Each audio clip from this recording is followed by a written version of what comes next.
இன்னைக்கு காலையிலே எழுந்து சிக்கன்லாம் வாங்கிட்டு வந்து நீட்டாக க்ளீன் பண்ணி வச்சுட்டாங்க. இந்த ஈரல் மட்டும் வந்துட்டு லேட்டாக கிடைக்கும்ன்றதுனால நான் தனியாக வந்துட்டு க்ளீன் பண்ணிட்டு இருந்தேன். எதுக்கு இந்த ஈரல் வந்து மெனாக்கிட்டு வாங்கிட்டு வராங்கன்னா, என் சின்ன பையனுக்கு வந்துட்டு இந்த ஈரல் தான் ரொம்ப பிடிக்கும். இந்த கோழிக்கறி வந்துட்டு சாப்பிடவே மாட்டான், மட்டனும் சாப்பிட மாட்டான். அவனுக்காகவே வந்துட்டு இந்த வெங்காயம் பச்சை மிளகாலாம் போட்டு பண்ணும்போது அவனுக்கு ரொம்பவும் பிடிக்கும். அதனாலே பார்த்தீங்கன்னா சண்டே ஆனாலே இந்த ஈரல் வந்துட்டு வாங்கிட்டு வந்து கொடுத்துருவாங்க.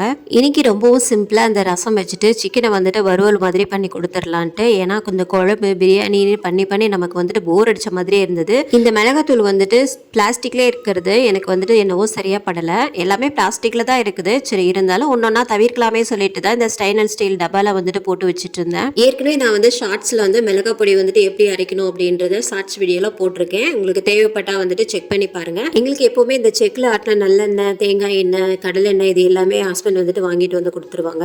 ஒரு வேளை இன்னைக்கு சண்டே சமையல் சூப்பரா சாப்பிட்டு முடிச்சாச்சு. நாளைக்கு பார்க்கலாம்.